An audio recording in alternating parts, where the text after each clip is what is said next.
Hello बच्चों, चलिए एक बहुत प्यारा इंटीग्रेशन देखते हैं। एक इंटीग्रेशन करना है x plus two by root under x square minus one का x के रेस्पेक्ट में। देखो कैसे करेंगे। सबसे पहले यहाँ है लीनियर, ये लीनियर है ना। और यहाँ पर आप देखिएगा तो ये है क्वाड्रेटिक में। ये क्या है? क्वाड्रेटिक में है ना। इस पर पावर 1 है, इस पर पावर 2 है। देखो कैसे करना। इसमें ऐसे करना कि इसको जो है लीनियर को इसके डिफरेंशिएशन के टर्म में दिखाना। क्यों? क्योंकि एक्स स्क्वायर का भी डिफरेंशिएशन करेंगे तो एक लीनियर चीज़ ही मिलेगा। तो वही चीज़ यहाँ किया है कि एक्स प्लस टू को एक यहाँ ए लेना, कोई कॉफिशियंट है, इसका वैल्यू हमको बाद में पता करना, और बाद में इसका स्क्वायर वाले का डिफरेंशिएशन ले लेना और लास्ट में प्लस बी कर देना। अब यहाँ क्या हो गया? एक्स प्लस टू हो गया। अब यहाँ ए हो गया और एक्स स्क्वायर का डिफरेंशिएशन क्या होगा? 2x, और यहाँ हो गया ए, और लास्ट में क्या होगा? प्लस बी, यानी कॉन्स्टेंट, एक कॉन्स्टेंट जोड़ दिए। अब देखो यहाँ पर कॉफिशियंट दोनों को बराबर करना होता है। एक्स का कॉफिशियंट यहाँ कितना? 1 है, जबकि यहाँ पर कितना है? एक्स का कॉफिशियंट क्या होगा? 2 है, तो 2a बराबर 1 हो गया। ये कॉन्स्टेंट है और यहाँ पर कॉन्स्टेंट बी, यानी बी बराबर हो गया डायरेक्ट 2 और ए बराबर हाफ, तो ए और बी निकल गया। अब क्या कर सकते हैं?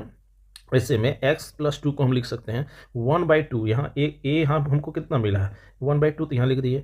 और डिफ्रेंसिएशन के क्या मिला? 2x मिला, तो यहाँ 2x प्लस 2 लिख दिए, है ना। b का वैल्यू 2 है और यहाँ पर ये लिख दिए। अब देखो यहाँ से हम लोग का क्या हुआ? 1/2 क्या है? कॉन्स्टेंट, ये बाहर आ गया। अब यहाँ क्या हो गया? 2x बाई ये पूरा लिख देंगे, है ना। इसके नीचे इसको लिख सकते हैं और इसके नीचे भी इसको लिख सकते हैं, लिख दिए। अब देखो क्या करेंगे। अब क्या करना है? अब यहाँ से सिंपल हमको करना है। अब यहाँ से हम लोग को अलग अलग कर दिए यहाँ तक। अब यहाँ से हम लोग को क्या करना है कि 1/2 है। अब देखो यहाँ पर इसको हम लोग मान लेंगे एक्स स्क्वायर माइनस 1 को टी मान लेंगे। क्यों? क्योंकि इसका डिफरेंशिएशन ऊपर आ जाएगा, तो यहाँ टी मान लिया, तो इसका डिफरेंशिएशन हो गया 2x और dt बाई डी, यानी dx इधर आ गया, तो इसकी जगह पर हम लोग क्या लिख सकते हैं? dt। तो यहाँ पर हम लोग लिख देंगे dt। तो वही चीज़ यहाँ किया है, 1/2 है ना, 1/2 कर दिया, है ना। अब यहाँ पर हम लोग लिख रहे हैं, यहाँ पर लिख दे रहा है, इसकी जगह पर लिख दे रहा है dt लिख दिया। अब बाई यहाँ क्या होगा? रूट में t लिख दिया। अब 1/2 है और यहाँ से 2 है, 1/√t का जब हम डिफरेंस इंटीग्रेशन का फॉर्मूला बैठाते हैं तो ये सब क्या हो जाता है? 1/2 और 2√t, है ना, अब प्लस एक कॉन्स्टेंट ऑफ इंटीग्रेशन, ये दोनों कट गया। तो अब यहाँ से हमारा क्या आ जाएगा?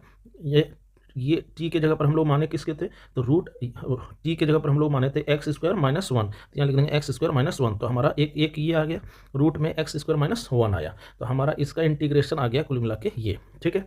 अब देखो इसका फिर हम लोग जब हम करेंगे तो ये तो डायरेक्ट एक फार्मूला है, तो यहाँ पर हम लोग क्या करेंगे? इस 2 को निकाल देंगे। अब यहाँ पर इसका फार्मूला लगा देंगे, तो इसका फार्मूला होता है 2, है ना। यहाँ पर क्या है? रूट है, तो यहाँ 2, यहाँ पर 2 होता है, 2 यहाँ पर यहाँ लिख दिए। इसका फार्मूला होगा लॉग और फिर एक x और plus root under x minus 1, यही वाला चीज़ यहाँ लिख दिए।